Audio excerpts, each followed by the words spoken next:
wa ta'ala ndababurira mbasaba ko mwatandukanya n'imico ya shitani no umwanzi w'abantu ugaragara minari jinnati wa nasi. burya nubona umuntu nubona umugabo ushingiranwe n'umugabo mugenzi we uzamenye ko ari amashitani arimo arashingiranwa bagaragwa Allah subhanahu wa ta'ala.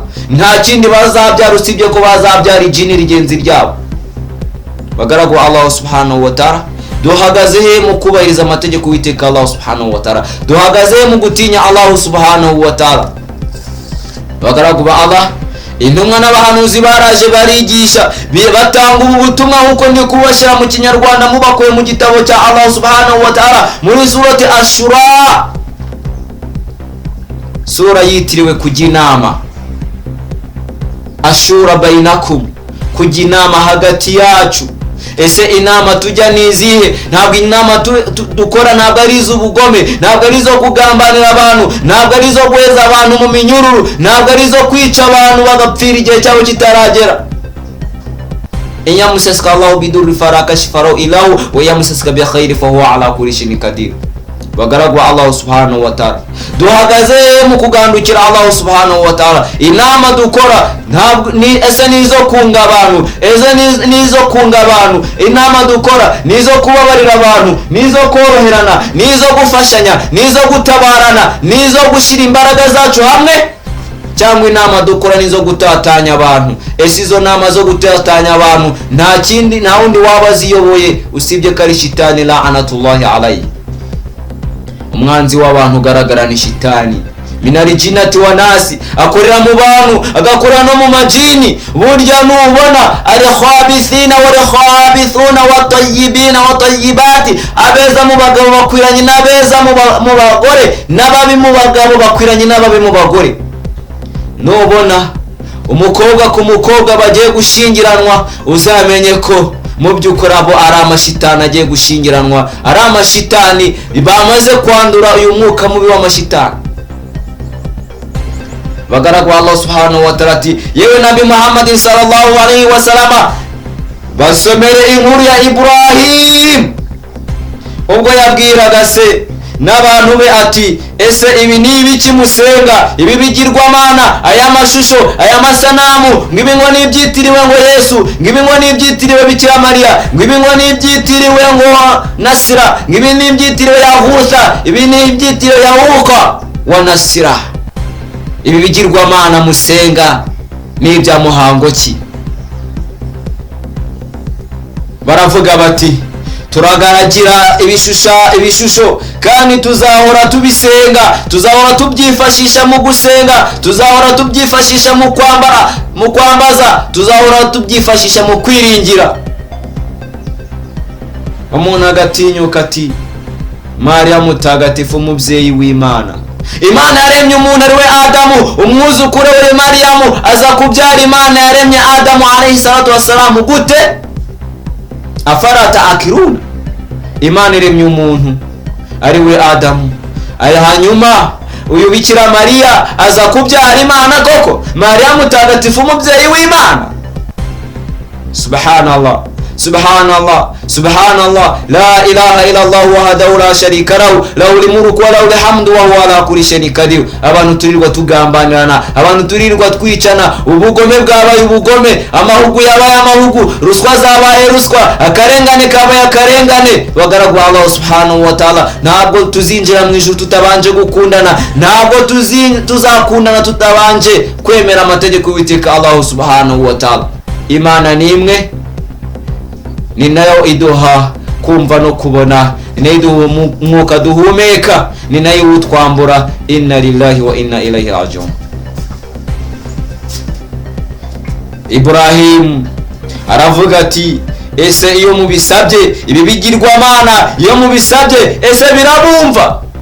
ese birabatabara? ese ubwabyo byo bishobora kwigenza? ese byo ubwabyo bishobora kwitabara byatewe? ati nimba bishobora kwitabara koko, ndaje nanjye mfata ishoka mbimanyagure, nimara kubimanyagura hanyuma byitabare. uko niko byagenze. Ibrahim yarabimenaguye ku murongo wa 73 suratu ashura, cyangwa hari icyo bibamarira cyangwa ngo bigire icyo bibatwara muramutse muretse kubisenga no kubyamaza no kubigaragira? Baravuga bati oya, ahubwo twasanze abakurambere bacu babikora batyo natwe tubikurikira gutyo. Twasanze abantu baravuga ngo Mariya mutagatifu umubyeyi w'Imana, natwe turabivuga ariko ntituzi inkomoko yabyo. Abantu turirwa dusingiza Yesu, turirwa dusaba Yesu, nyamara Yesu nta muntu n'umwe yigeze yigisha ngo bamusenge. Yewe nubwo bamubwiye bati mwigisha mwiza twigishe gusenga, yarababwiye ati ese umwigisha twigishe gusenga, aravuga ati ese munyitira iki mwiza? Ko mwiza ari Imana yonyine. Ariko nimuzajya musenga muzajya muvuga ngo Data wa twese uri mu ijuru, izina ryawe ryubahwe, ubwami bwawe buze, icyo ushaka gikorwe mu isi nkuko gikorwa mu ijuru. Ese koko bagaragu Allah subhanahu wa ta'ala, icyo Allah subhanahu wa ta'ala ashaka mu isi nako gikorwa? Bagaragu Allah, icyo Allah subhanahu wa ta'ala ashaka guhagarika ubugome bw'abahakanyi, ashaka guhagarika ubugome bw'abandi batemera Imana subhanahu wa ta'ala. Birirwa bica abantu babahora ubusa, birirwa bafungisha abantu babahora ubusa, birirwa bagambanira bagenzi babo, birirwa banegura bagenzi babo, birirwa babeshera bagenzi babo. Umuntu agatinyuka ngo ngiye kanaka naramubonye kandi atarahari, ngo bityo nta kindi akwiye usibye kuba yafungwa, usibye kuba yakatirwa imyaka runaka, usibye kuba yaba mu nzu z'imbohe. Ese kumufungishije uzungukira hehe? Aho yaryama uzaharyama, ibyo yarya uzabirya. Ese umuryango we, umugore n'abana bazasigara babayeho gute? Kare wirirwaga yirukanka bashakira amafunguro, niwe wishyuraga amashuri, niwe wishyuraga ubwisungane mu kwivuza, niwe washakiraga amafunguro uyu muryango. Ese kumaze gufungisha uyu muntu uzasubira inyuma uyu muryango we ubuhereza ibyo kurya n'ibyo kunywa, wishyura ubukode barimo? Mu by'ukuri urakemura ibibazo ariko uteje ibindi bibazo. Mu by'ukuri ibibazo ukemuye ni hafi ya ntabyo, kuko uteje ibibazo byinshi kurusha ibyo wakemuye.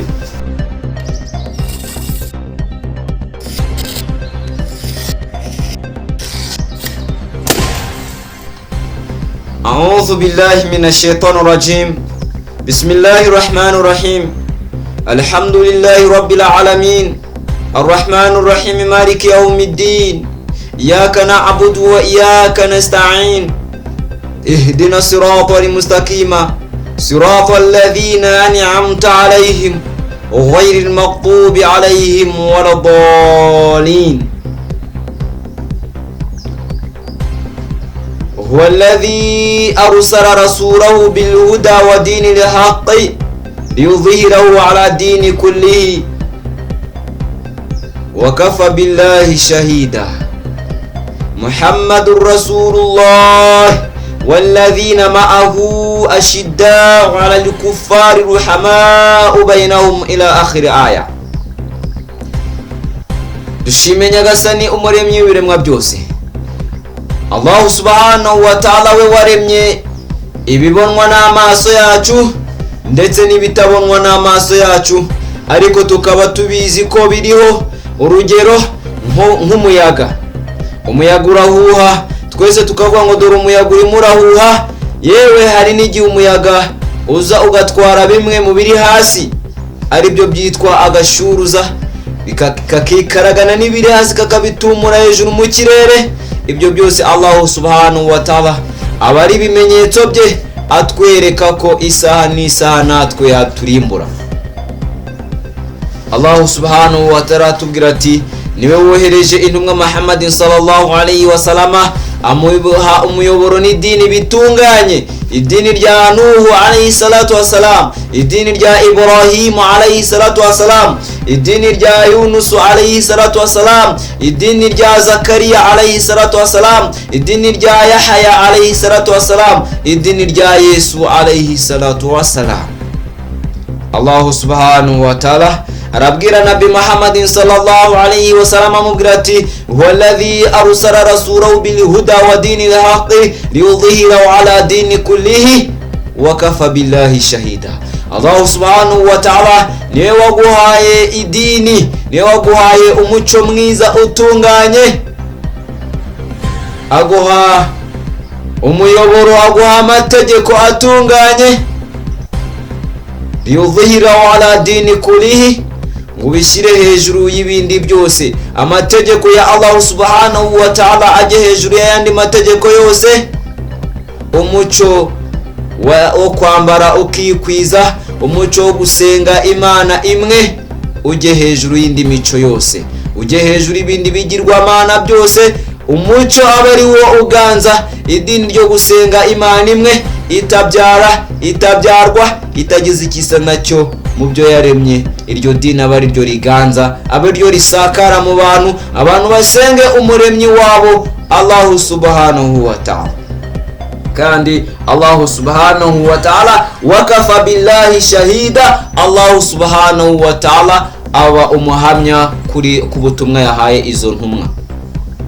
Allah subhanahu wa ta'ala ati Muhammadur Rasulullah walladhina ma'ahu ashidda'u 'alal kuffari ruhama'u bainahum ila akhir aya. Allah subhanahu wa ta'ala rakomeza tubwira muri Qur'an, muri aya tubwira ati Muhammad intumwa ya Allah subhanahu wa ta'ala, we nabo bemeye kumwe nawe, we nabo yarari kumwe nabo albo basahaba abasangira ngendo b'intumwa y'Imana Muhammad sallallahu alaihi wasallam, bari nkazi kuba kuri babandi batandukanye na la ilaha illallah Muhammadur Rasulullah, bakagirana impuhwe ubwabo ku bwabo.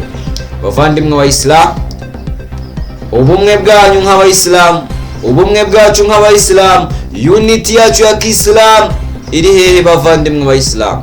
Bamwe barishimira ngo twe turi abashia, abandi bakishimira ngo twe turi abasuni, abandi bakishimira ngo twe turi ahli sunna wal jamaa, abandi bakishimira ngo twe turi abatablighi, abandi bakishimira ngo twe turi abansarullah. Ibyo byose nibyo shitani yaje abapasaguramo ibipande kugira ngo ubumwe bwanyu buyoyoke, kugira ngo ubumwe bwanyu mube muri abantu bamwe bubure, imbaraga zanyu azitatanye. Mukwa mugomba kwirwa mutungana intoki ngo dore abangaba ngo ngiye ngo birango n'ibyo abasuni, ngo birango n'ibyo abansaru, ngo birango n'ibyo abashia, ngo birango n'ibyo abatablighi, ngo birango n'ibyo abarango. Ntabwo twe ngo biturira ngo twe tubabarizwa mu bansaru. Kandi ikizaza gishaka umuyisilamu, ikizaza gihiga umuyisilamu, nawe kizakugeraho nubwo waba wita ngo uri umutablighi cyangwa se ngo uri umusara, ngo ntubarizwa muri aba bantu. Bavandimwe wa Islam, bavandimwe bayisilamu kazi, intsinzi yacu, gutsinda kwacu nk'abayisilamu harimo ko tugomba kuba turi umuntu umwe, kubera ko n'Imana yacu ni imwe.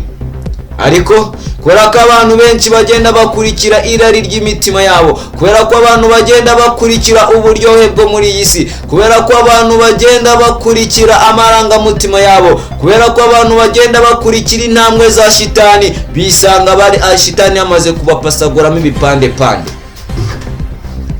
Suratu An-Nur aya 21. Allah subhanahu wa ta'ala tubwira ati ya ayyuhalladhina amanu taqullaha haqqa tuqati wala ya Allah ya yemwe abemera Imana subhanahu wa ta'ala, nimwemere Allah subhanahu wa ta'ala, wala tattabi'u khutuwati shaytani, muramenye ntimuzakurikire intambwe za shitani. Shitani ari he? Shitani agaragarira he? Minal jinnati wan nas, wewe ugaragarira mu bantu, alladhi yuwaswisu fi suduri nasi minal jinnati wan nas. Uyu shitani agaragarira mu bantu, akagaragarira mu majini, akora uko ashoboye kose kugira ngo abantu abatatanye. Kubera yuko y'abantu yamaze kubatatanya, y'abantu yamaze kubaremamo amakundi, iyo yamaze kubaremamo ibice batangira gutungana intoki, bityo ubumwe bwabo bukayoyoka, imbaraga zabo zikayoyoka, umutungo bakaba ufite ariko ntugire icyo bamarira, ntibabashe kuwukoresha mu nzira ya Allah subhanahu wa ta'ala. Bagaragwa Allah subhanahu wa ta'ala, tugaruke mu dini nyaryo, tugaruke mu dini twasigiwe na Nabi Muhammad sallallahu alaihi wasallam. Aka kanyu urita ukuru umushia, ese Nabi Muhammad sallallahu alaihi wasallam yari umushia, aka kanya urita ansarullah, ese abasangira ngendo b'intumwa y'Imana Muhammad sallallahu alaihi wasallam bari muri ako gakundi, bari muri ako gatsiko, ese kuba bari abayisilamu ntabwo byari bibahagije? Allah subhanahu wa ta'ala muri Qur'an muri suratu Al-Imran aya 22 Allah subhanahu wa ta'ala tubwira ati ya ayyuhalladhina amanu taqullaha haqqa tuqatih wa la tamutunna illa wa antum muslimun. Allah subhanahu wa ta'ala ati yemwe abemera Imana subhanahu wa ta'ala nimutinya Allah subhanahu wa ta'ala muramenye urupfu ntiruzabasanga mutari mwaba abayisilamu nyakuri. Kubura umuyisilamu nyakuri ntabwo bisaba kubura umwansaru, ntabwo bisaba kubura umushia, ntabwo bisaba kubura umutablighi, ntabwo bisaba kuba ubarizwa muri ahli sunna wal jamaa, ntabwo bisaba kuba, ahubwo bisaba kuba wambaye takwa Allah. Allah subhanahu wa ta'ala ati arribasu khairu taqwallah, umwambaro mwiza no gutinya Allah subhanahu wa ta'ala. Fatazawadu fa ina khaira zadi taqwa, nimushaki impamba iruta izindi niyo gutinya Allah subhanahu wa ta'ala. Bagaragu Allah subhanahu wa ta'ala, umushya azakubwira ko yemera Qur'an nagwe na aya muri Qur'an, umwansaru azakubwira ko ibyo uko ari umwansaru abikura muri Qur'an, na ahli sunna wal jamaa bazakuba ko ari kuri Qur'an. Ariko nujya kureba ku mategeko ya Allah subhanahu wa ta'ala uzasanga nta na kamwe muri utu dutsiko twubahiriza amategeko y'iteka Allah subhanahu wa ta'ala. Asariku wasarikatu, umujura w'umugabo n'umujura w'umugore mujye mubaca kaganza. Nakahe gatsiko muri ansaru, muri ahli sunna wal jamaa, mu bashia, mu batablighi, nakahe gatsiko gashira mu iri tegeko rya Allah subhanahu wa ta'ala mu bikorwa? Bagaragu Allah subhanahu wa ta'ala, Allah subhanahu wa ta'ala tubwira ati Muhammadur Rasulullah walladhina ma'ahu ashidda'u 'alal kuffari rahama'u bainahum. Abemera bari kumwe n'intumwa y'Imana Muhammad sallallahu alaihi wasallam ari bo basahaba bashize mu bikorwa iri tegeko. Nakahe gatsiko, nakahe gatsinda gashira mu bikorwa iri tegeko mukagaragaza? Allah subhanahu wa ta'ala tubwira ati umma wa Kiislamu n'umuryango umwe Allah subhanahu wa ta'ala akabanyagasani wawo. Bagaragu ba Allah subhanahu wa ta'ala, Allah arakubwira ko umma wa Kiislamu n'umuryango umwe Allah subhanahu wa ta'ala akaba umuryango ayoboye. Bagaragu Allah subhanahu wa ta'ala muri suratul Nur aya ya 2 Allah subhanahu wa ta'ala katubwira ati umusambanyikazi n'umusambanyi batari bashaka buri wese muje mumukubita inkoni ijana ku muhungu n'ijana ku mukobwa, kandi ntimuzabagirire impuhwe mu gihe muri gushyira mu bikorwa itegeko rya Allah, niba koko mwemera Allah n'umunsi w'imperuka, ndetse iyubahirizwa ry'icyo gihano cyabo rije ryitabirwa n'itsinda ry'abemera Imana subhanahu wa ta'ala. Ababemera Imana bari guhamagarwa ya Allah nabahe bari hehe? Ya Allah huza imitima yabo, ya Allah huza ukwemera kwabo, ya Allah huza ubumwe bwabo, ya Allah huza imitima yabo, ya Allah huza ingabo zawe, ya Allah, ya Allah huza abemera Imana, ya Allah, ya Allah turirwa turyana, ya Allah turirwa dutungana intoki, ya Allah turirwa mu mushamirane, ya Allah turirirwa, ya Allah, ya Allah turirwa turya amafunguro ava muri haramu, ya Allah turirwa turya imitungo iva muri haramu, ya Allah turirwa turya riba, ya Allah turirwa turya ibiryo byavuye mu kugambanira bagenzi bacu, turarya ibiryo byavuye mu kwicisha bagenzi bacu, turarya ibiryo byavuye mu gufungisha bagenzi bacu, turarya ibiryo bivuye mu kugambanira bagenzi bacu, ya Allah, kubera ko bamwe ngo turi abasuni, abandi ngo turi abansaru, abandi ngo turi abatablighi, abandi ngo turi abashia, abandi ngo turi ahli sunna wal jamaa, ya Allah turirwa duhigana, ya Allah, ya Allah, ya Allah huza imitima y'abemera Imana, ya Allah, ya Allah huza imitima y'abayisilamu, ya Allah, ya Allah garura urukundo mu bayisilamu, ya Allah, ya Allah garura ubumwe mu bayisilamu, ya Allah, ya Allah dutahiriza umugozi umwe, ya Allah. Bagaragu Allah subhanahu wa ta'ala, intumwa Muhammad sallallahu alaihi wasallam Allah subhanahu wa ta'ala mubwira ati yewe Muhammad sallallahu alaihi wasallam unabasomere inkuru ya Ibrahimu. Mu byukuri Ibrahimu yari umuyisilamu, yari umuyisilamu khassa. Ibrahimu alayhi salatu wasalam ntiyari umuyahudi, ntiyari n'umwansaru, ntiyari n'umutablighi, ntiyari ibyo byose nibyo abantu bagenda biyitirira kugira ngo barusheho kugenda bayoba. Ibrahim alayhi salatu wassalam niwe watwise, Allah subhanahu wa ta'ala niwe watwise abayisilamu ku rurimi rwa Ibrahim alayhi salatu wassalam ko tugomba kumwicishaho bugufi no kumugandukira. Ahari sunna wal jamaa barirwa bahigana, abanswaru kubanshia bakirirwa bahigana, aba bose ya Allah turirwa duhiga abayisilamu bagenzi bacu. Ya Allah, Allah subhanahu wa ta'ala katubwira ati umwiza muri mwe yemwe bagaragu Allah subhanahu wa ta'ala, nubarusha gutinya no kugandukira Allah subhanahu wa ta'ala, nubarusha gushira mu bikorwa amategeko witeka Allah subhanahu wa ta'ala, ni wa wundi barusha gutinya Allah subhanahu wa ta'ala. Fatazawadu fa ina khaira zadi taqwa, mushaka impamba iruta izindi niyo gutinya Allah subhanahu wa ta'ala. Bamwe baritangara ngo twebwe ngo turaba, abandi ngo twe turibi, abandi ngo twe, hakabura numwe wubahiriza itegeko rya Allah subhanahu wa ta'ala. Umujura ntacibwa akaganza, umusambanyi nta kubitwa inkoni ijana, uwisha umuntu abigambire nawe ntabwo yicwa.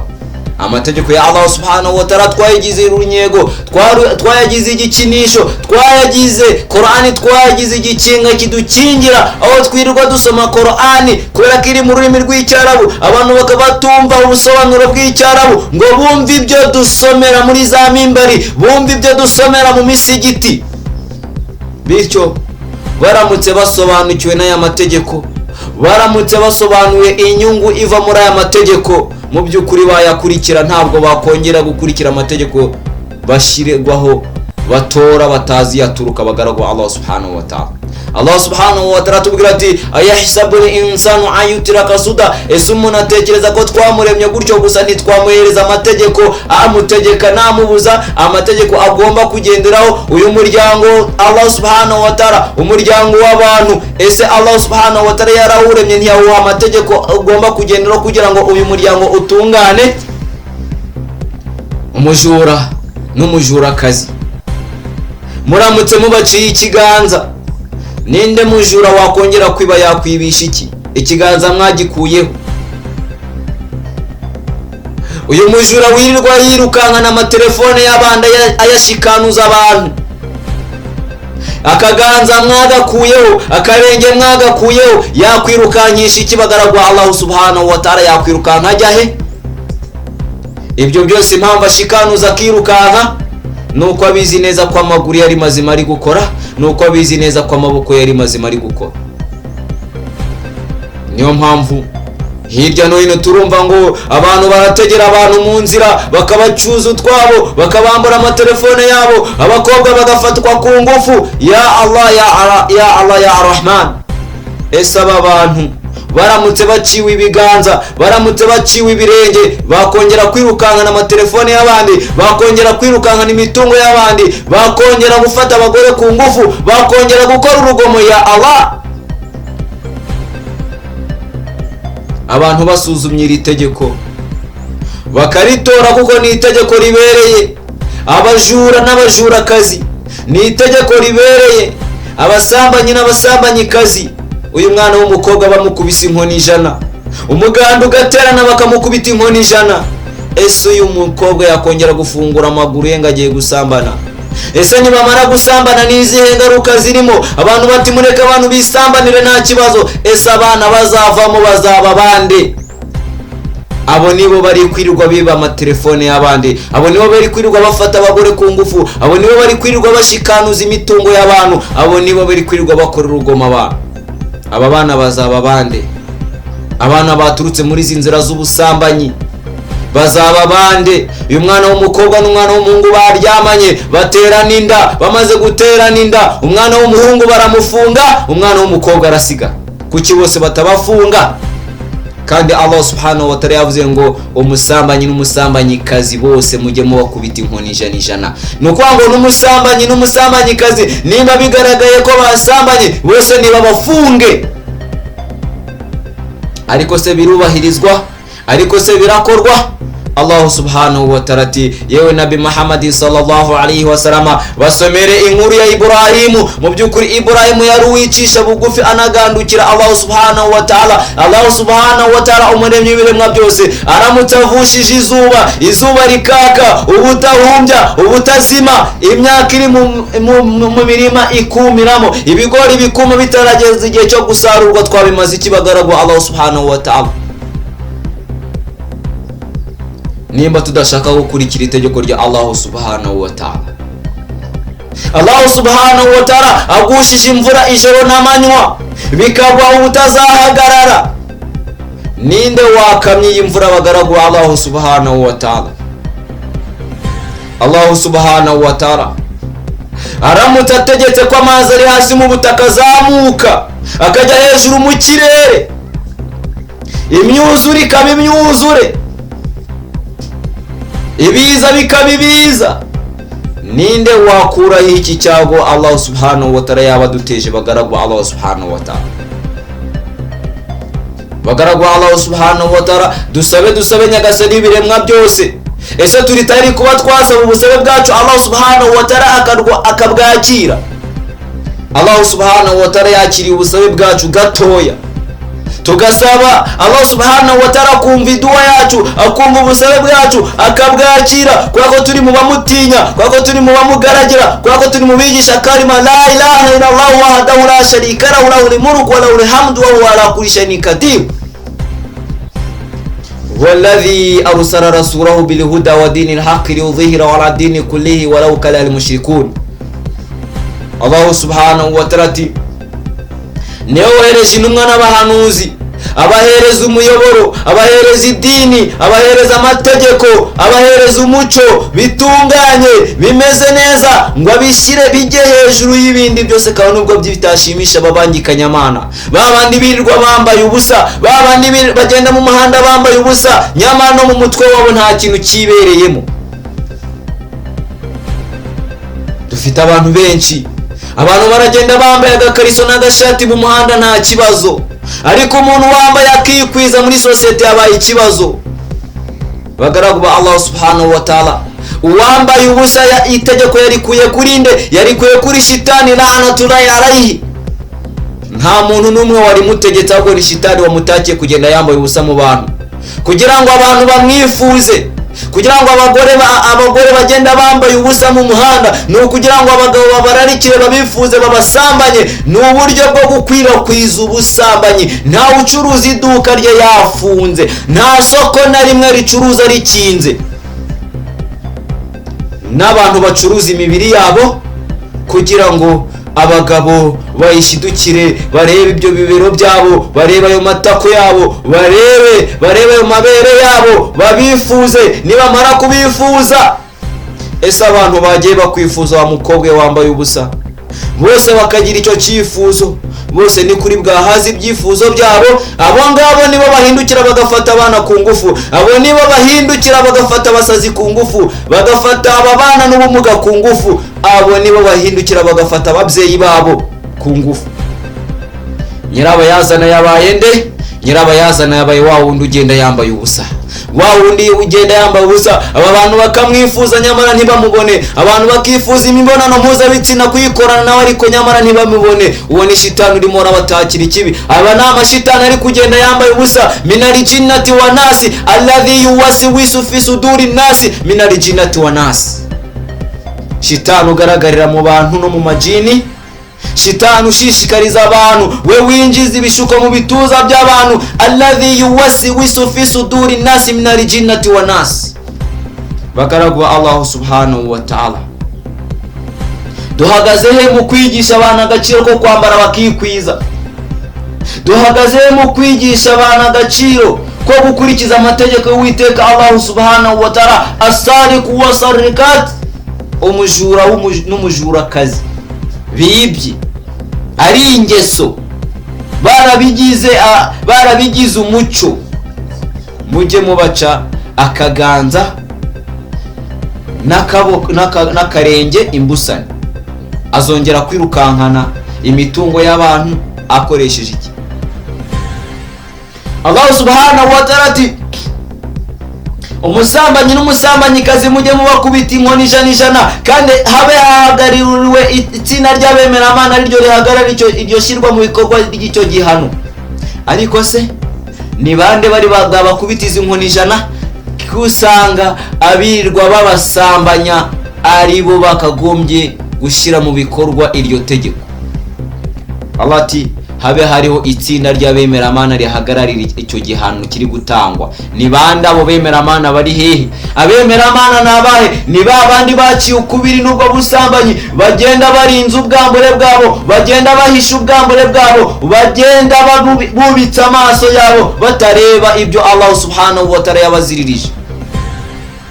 Bagaragu ba Allah, duhagaze mu kubahiriza amategeko y'iteka Allah subhanahu wa ta'ala. Allah subhanahu wa ta'ala ati ayahisabu al-insanu an yutraka suda. Ese umuntu atekereza ko twamuremye gutyo gusa turamuterana ntitwamushyiraho amategeko amuyobora, amubuza namutegeka? Ese ayo mategeko arakurikizwa? Ayo mategeko ari hehe? Akurikizwa hehe?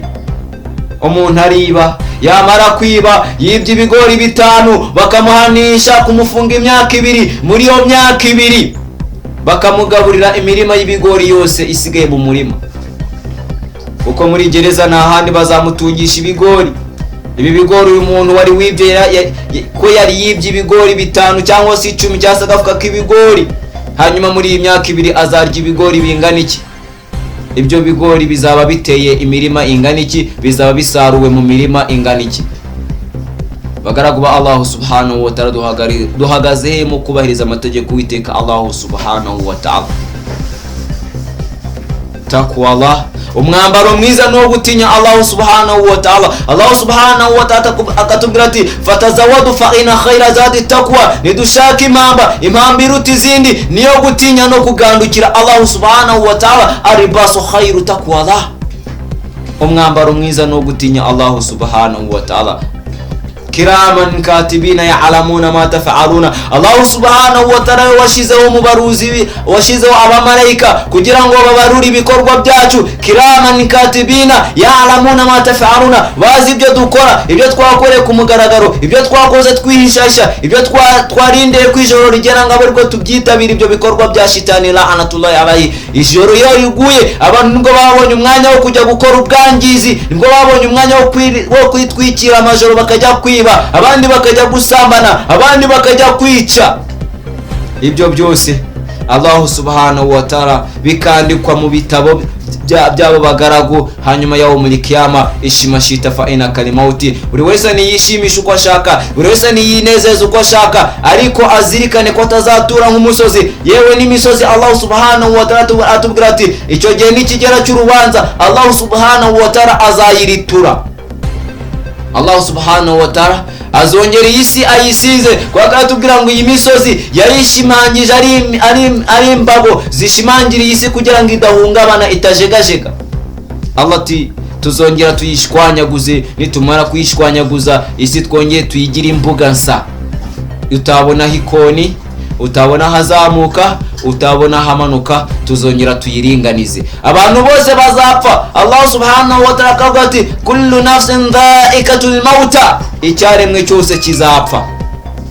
Hanyuma mugaragu wa Allah subhanahu wa ta'ala, uribuka neza ko hari umunsi uzabyuka uri muzima bukira wapfuye. Uribuka neza ko hari umunsi uzarara uri muzima ukabyuka wapfuye. Nayahe matangazo ari gutangazwa ku maradiyo atandukanye? Turabikira umuryango wa runaka, turabikira umuryango wa kanaka, ukanakuherereye anaha, kanakubereye anaha, ko nyakwigendera bamaze kumwambura amazina yari kwitwa nyakwigendera. Ni iyihe nkuru nziza waba ushaka gusiga imusozi? Ni iyihe nkuru nziza waba ushaka gusiga imusozi? Ese waba ugiye gusiga iyihe nkuru nziza imusozi? Tinya Allah subhanahu wa ta'ala, gandukira Allah subhanahu wa ta'ala, bamubakora ibikorwa byiza, bamubakora ibikorwa byiza itandukanye n'abakora ibikorwa bibi. Bagaragu Allah subhanahu wa ta'ala, umugabo ku mugabo barashingira ngo byo nta kibazo, amategeko yamaze kubibemerera ngo yayandi aharanira uburenganzira bwa muntu. Ese aba bantu nibo bazi uburenganzira bwa muntu kuruta wa wundi wabaremye ari Allah subhanahu wa ta'ala washizeho iri tegeko? Bagaragu Allah subhanahu wa ta'ala, ndababurira mbasaba ko mwatandukanya n'imico ya shitani. Shitani ni umwanzi w'abantu ugaragara, minari jinnati wa nasi. Burya nubona umugabo ushingiranwe n'umugabo mugenzi we, uzamenye ko ari amashitani arimo arashingiranwa bagaragwa Allah subhanahu wa ta'ala. Nta kindi bazabyara usibye ko bazabyara ijini rigenzi ryabo. Bagaragwa Allah subhanahu wa ta'ala, duhagaze he mu kubahiriza amategeko y'Uwiteka Allah subhanahu wa ta'ala? Duhagaze he mu gutinya Allah subhanahu wa ta'ala? Bagaragwa Allah, intumwa n'abahanuzi baraje barigisha, batanga ubu butumwa nkuko ndi kubashyira mu Kinyarwanda mubakuye mu gitabo cya Allah subhanahu wa ta'ala muri surati Ashura, sura yitiriwe kujya inama. Ashura bainakum, kujya inama hagati yacu. Ese inama tujya nizihe? Ntabwo inama dukora ntabwo ari iz'ubugome, ntabwo ari izo kugambanira abantu, ntabwo ari izo guheza abantu mu minyururu, ntabwo ari izo kwica abantu bagapfira igihe cyabo kitaragera. Inyamuseska Allahu bidurri farakashifaro ilahu wa yamuseska bi khairi fa huwa ala kulli shay'in qadir. Bagaragwa Allah subhanahu wa ta'ala, duhagaze mu kugandukira Allah subhanahu wa ta'ala. Inama dukora ntabwo ese nizo kunga abantu, nizo kunga abantu. Inama dukora nizo kubabarira abantu, nizo koroherana, nizo gufashanya, nizo gutabarana, nizo gushyira imbaraga zacu hamwe, cyangwa inama dukora nizo gutatanya abantu? Ese izo nama zo gutatanya abantu nta kindi, nta wundi waba ziyoboye usibye ko ari shitani la'anatullahi alayhi. Umwanzi w'abantu ugaragara ni shitani, minari jinnati wa nasi, akorera mu bantu agakorera no mu majini. Burya nubona ari khabithina wa khabithuna wa tayyibina wa tayyibati, abeza mu bagabo bakwiranye n'abeza mu bagore, n'ababi mu bagabo bakwiranye n'ababi mu bagore. Nubona umukobwa ku mukobwa bagiye gushingiranwa, uzamenye ko mu by'ukuri abo ari amashitani agiye gushingiranwa, ari amashitani bamaze kwandura uyu mwuka mubi w'amashitani. Bagaragwa Allah subhanahu wa ta'ala ati, yewe Nabi Muhammad sallallahu alaihi wasallam, basomere inkuru ya Ibrahim ubwo yabwiraga se n'abantu be ati, ese ibi ni ibiki musenga? Ibi bigirwamana, aya mashusho, aya masanamu, ngibi ngo nibyitiriwe ngo Yesu, ngibi ngo nibyitiriwe Bikira Mariya, ngibi ngo nibyitiriwe ngo Nasira, ngibi nibyitiriwe Yahutha, ibi nibyitiriwe Yahuka wa Nasira. Ibi bigirwamana musenga ni ibya muhango ki? Baravuga bati, turagaragira ibishusho kandi tuzahora tubisenga, tuzahora tubyifashisha mu gusenga, tuzahora tubyifashisha mu kwambaza, tuzahora tubyifashisha mu kwiringira. Umuntu agatinyuka ati, Mariya mutagatifu umubyeyi w'Imana, Imana yaremye umuntu ari we Adamu, umwuzukuru we Mariyamu aza kubyara Imana yaremye Adamu alayhi salatu wassalamu gute? Afarata akiruna, Imana iremye umuntu ari we Adamu, hanyuma uyu Bikira Mariya aza kubyara Imana koko? Mariya mutagatifu umubyeyi w'Imana? Subhanallah, subhanallah, subhanallah, la ilaha illa Allah wahdahu la sharika lahu, lahul mulku wa lahul hamdu wa huwa ala kulli shay'in qadir. Abantu turirwa tugambanirana, abantu turirwa twicana, ubugome bwabaye ubugome, amahugu yabaye amahugu, ruswa zabaye ruswa, akarengane kabaye akarengane. Bagaragwa Allah subhanahu wa ta'ala, ntabwo tuzinjira mu ijuru tutabanje gukundana, ntabwo tuzakundana tutabanje kwemera amategeko y'Uwiteka Allah subhanahu wa ta'ala. Imana ni imwe, ni nayo iduha kumva no kubona, ni nayo iduha umwuka duhumeka, ni nayo utwambura. Inna lillahi wa inna ilaihi rajiun. Ibrahim aravuga ati, ese iyo mubisabye ibi bigirwamana, iyo mubisabye ese birabumva? Ese birabatabara? Ese ubwabyo byo bishobora kwigenza? Ese byo ubwabyo bishobora kwitabara byatewe? Ati, nimba bishobora kwitabara koko, ndaje nanjye mfata ishoka mbimanyagure, nimara kubimanyagura hanyuma byitabare. Uko niko byagenze. Ibrahim yarabimenaguye ku murongo wa 73 suratu ashura, cyangwa hari icyo bibamarira cyangwa ngo bigire icyo bibatwara muramutse muretse kubisenga no kubyamaza no kubigaragira?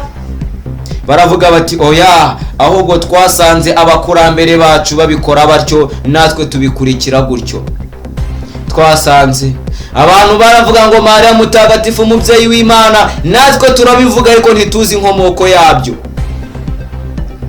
Abantu turirwa dusingiza Yesu, turirwa dusaba Yesu, nyamara Yesu nta muntu numwe yigeze yigisha ngo bamusenge. Yewe nubwo bamubwiye bati mwigisha mwiza twigishe gusenga, yarababwiye ati ese umwigisha twigishe gusenga, aravuga ati ese munyitira iki mwiza? Ko mwiza ari Imana yonyine. Ariko nimuzajya musenga muzajya muvuga ngo Data wa twese uri mu ijuru, izina ryawe ryubahwe, ubwami bwawe buze, icyo ushaka gikorwe mu isi nkuko gikorwa mu ijuru. Ese koko bagaragwa Allah subhanahu wa ta'ala, icyo Allah subhanahu wa ta'ala ashaka mu isi nako gikorwa? Bagaragwa Allah, icyo Allah subhanahu wa ta'ala ashaka guhagarika ubugome bw'abahakanyi, ashaka guhagarika ubugome bw'abandi batemera Imana subhanahu wa ta'ala. Birirwa bica abantu babahora ubusa, birirwa bafungisha abantu babahora ubusa, birirwa bagambanira bagenzi babo, birirwa banegura bagenzi babo, birirwa babeshya bagenzi babo. Umuntu agatinyuka ngo ngiye kana naramubonye kandi atarahari, ngo bityo nta kindi akwiye usibye kuba yafungwa, usibye kuba yakatirwa imyaka runaka, usibye kuba yaba mu nzu z'imbohe. Ese kumufungishije uzungukira hehe? Aho yaryama uzaharyama, ibyo yarya uzabirya. Ese umuryango we, umugore n'abana bazasigara babayeho gute? Kare wirirwaga yirukanka bashakira amafunguro, niwe wishyuraga amashuri, niwe wishyuraga ubwisungane mu kwivuza, niwe wishyuraga, niwe washakiraga amafunguro y'umuryango. Ese kumaze gufungisha uyu muntu uzasubira inyuma uyu muryango we ubuhereza ibyo kurya n'ibyo kunywa, wishyura ubukode barimo? Mu by'ukuri urakemura ibibazo ariko uteje ibindi bibazo. Ni mu by'ukuri ibibazo ukemuye ni hafi ya ntabyo, kuko uteje ibibazo byinshi kurusha ibyo wakemuye. Mugaragu Allah subhanahu wa ta'ala. Hanyuma 74 baravuga bati oya, ahubwo twasanze abakurambere bacu bakoreye amategeko gutya natwe turayakurikiza. Izi gereza twazisanzeho abantu bazifungirwamo, natwe twirirwa twoherezamo abantu. Nyamara izi ni gereza, ni mu nzu za shitani. Gereza burya ni mu nzu ya shitani, ni gereza ni abantu bigira ubutinganyi, ni abantu bigiriye imico yose. Umugabo akifuza umugore bakamubura, nyamara yarasezeranye nawe ko bazakora imibonano mpuzabitsina. Bagaragu ba Allah subhanahu wa ta'ala, duhagaze hehe?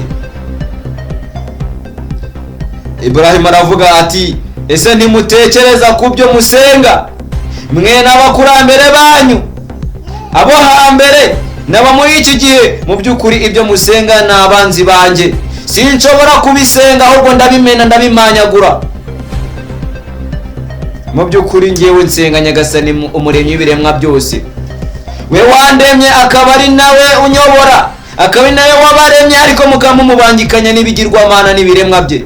Ni nawe umpa icyo kurya n'icyo kunywa, niyo ndwaye niwe unkiza, niwe umvura, ikinya niwe ukintera, niwe umereza umuti w'uburwayi bwanjye, ni nawe uzanyambura ubuzima, hanyuma akazanansubiza iwe igihe cye cyo kuzuka, akazambaza nimba narabahamagare gusenga Imana imwe itabyara, itabyarwa, itagize ikisa nacyo mu byo yaremye. Imana mwayisanisha n'ikihe mu byo yaremye? Imana mwayihwanisha n'ikihe mu byo yaremye? Imana mwayigereranya nande? Mwayigereranya n'iki? Bagaragu ba Allah subhanahu wa ta'ala, nimba koko mwemera Allah subhanahu wa ta'ala, nimba mwemera umuremyi wanyu, nimba mwemera ko mwaremwe, Imana yabaremye mwayigereranya n'iki? Mwayisanisha n'iki? Bagaragu Allah subhanahu wa ta'ala.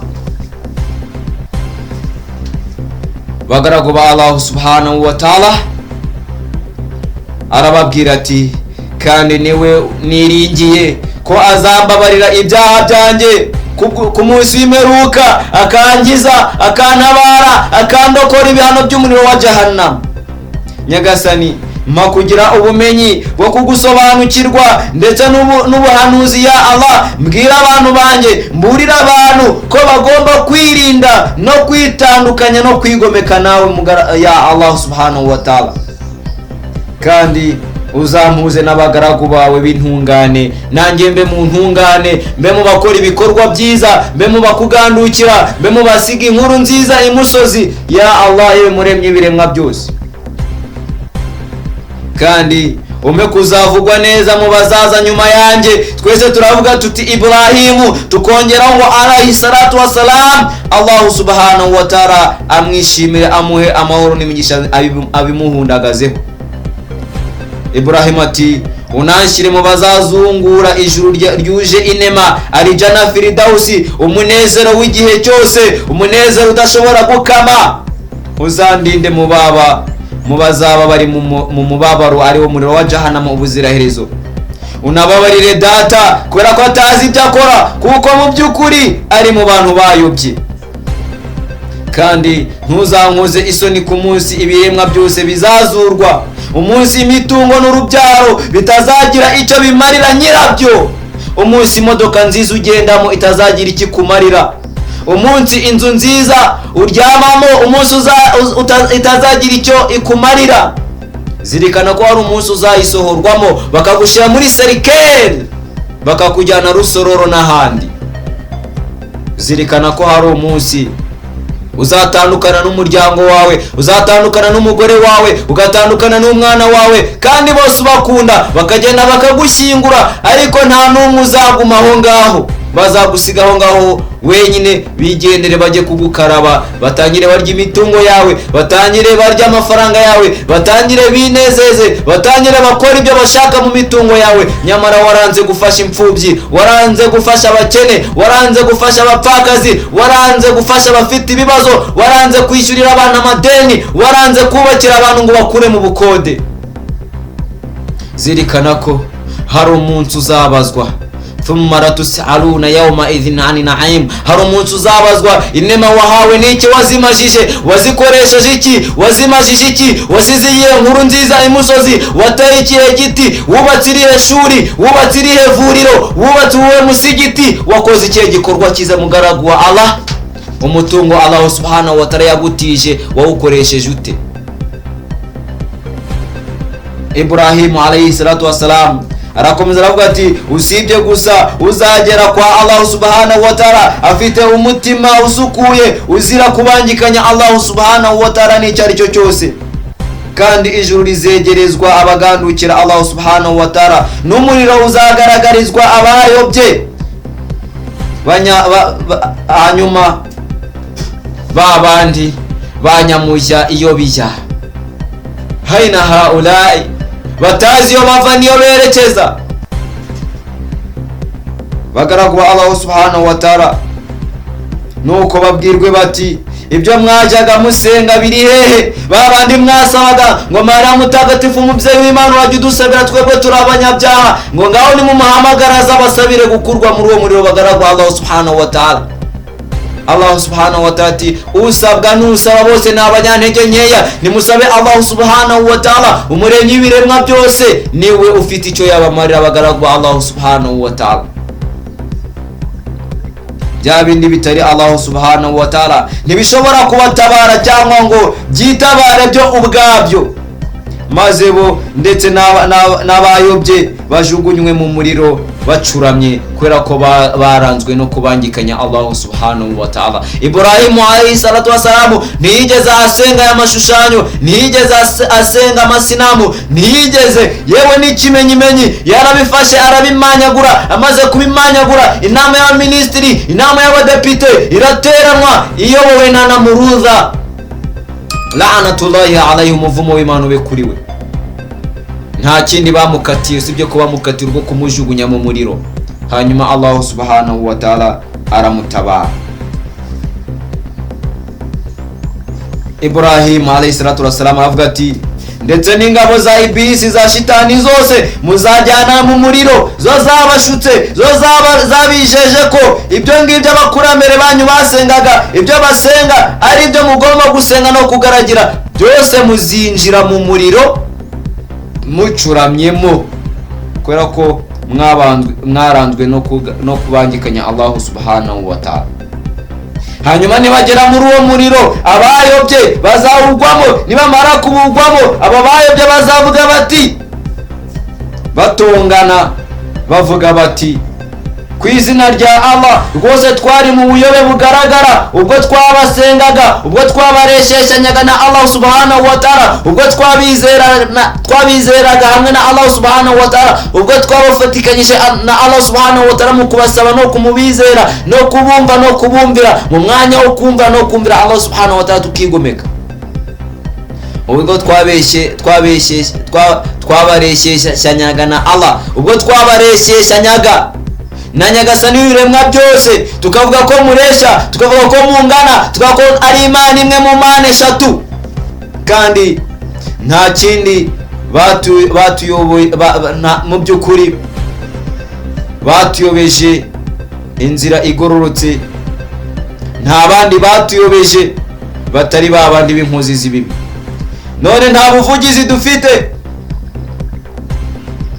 nta muvugizi watuvuganira tukavanwa muri ibi bihano, nta n'inshuti magara dufite yatugirira impuhwe ikaturokora.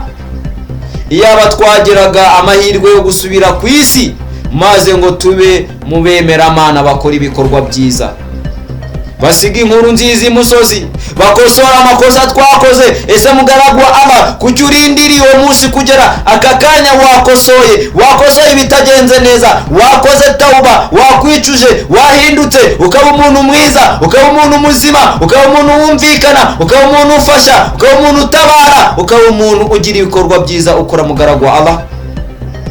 Mu by'ukuri muri ibyo harimo ibimenyetso bigaragaza ubushobozi bwa Allah, ariko abenshi muri bo ntibemera. Kandi mu by'ukuri nyagasani wawe niwe munyacyubahiro bihebuje nyirimpuhwe. Abantu ba Nuhu bahakanye intumwa yabo Nuhu, bamaze guhakana Nuhu, Allah subhanahu wa ta'ala ategeka Nuhu ko yajya mu ishyamba agaca igiti akakibaza mu bwato. Yamara kukibaza mu bwato kimaze kuzura, uyu Nuhu alayhi salatu wassalamu icyo yakoze, Allah subhanahu wa ta'ala amubwira ati fata inyamaswa, fata amatungo, fata ibiremwa muri gabo nagore byose ushyire muri ubwo bwato, nurangiza ukinge. Hanyuma mu by'ukuri abari bwemere kujya muri ubwo bwato, abari abandi bwabwire la ilaha illallah wahdahu la sharika lahu lahul mulku wa lahul hamdu wa huwa ala kulli shay'in qadir, abo nibo bari burokoke. Bagaragu ba Allah subhanahu wa ta'ala, uko niko abakora ibikorwa bibi, abandi baciye ukubiri no kugendera ku mategeko ya Allah subhanahu wa ta'ala, niko birirwa bica abayisilamu, birirwa bica bemeramana, babandi bagize ukwemera kwa nyako, bakabatoteza, bakabashyira mu magereza, bakabashyira mu muriro, bakabacukura ibyobo, bakabashinguramo ari bazima, batinya ko ngo bagiye kubatwara ubwami, bagiye kubatwara ubuyobozi, bagiye kubatwara. Birirwa bangiza ubutegetsi, birirwa bangisha abaturage ubutegetsi, birirwa bagambanira bagenzi babo, abo ngabo bakagirirwa nabi. Allah subhanahu wa ta'ala akavuga ati wa ma tashauna illa an yasha Allahu rabbul alamin, ntacyo babasha gushaka ngo bagishake bakigereho usibye Allah subhanahu wa ta'ala umuremyi w'ibiremwa byose. Uko yemeye Ibrahim alayhi salatu wassalam uramuriro ukajyamo, ahubwo akamurindira muri uriya muriro, inkwi zose zigashaje zikakongoka. Zamara gukongoka, Allah subhanahu wa ta'ala akamuhereza igitabo cyitwa Sufi gikubiyemo imyizere no kwiringira Allah subhanahu wa ta'ala. Bakabona Ibrahim alayhi salatu wassalam asohotse mu muriro wenyine, we n'igitabo ndetse ikanzu, nta kintu na kimwe yabaye. Bamwe baramwemera, abandi baramuhakana. Mu gihe cya Namurudha, umwami Namurudha, Ibrahim yabayeho mu gihe cya Namurudha, ni amateka maremare. Reka duhinira ahangaha tugaruke mu kindi kiganiro turebere hamwe ese nyuma yaho uyu Namurudha wategetse ko Ibrahim alayhi salatu wassalam bamujugunya mu muriro, bamuziza ko yamenaguye ibigirwamana, yamenaguye amashusho, yamenaguye amasanamu, yamenaguye ibibumbano basengaga muri icyo gihe. Bavuga ngo barabyifashisha mu gusenga, barabyifashisha mu gusaba, barabyifashisha mu kwambaza, barabyifashisha mu kwiringira, ngo ntabwo babisenga ahubwo. None bibamariye iki? Biramara iki aho ngaho? ihdina siratal mustaqima siratal ladhina an'amta alayhim ghayril maghdubi alayhim waladdallin. Ese byarangiriye aha ngaha?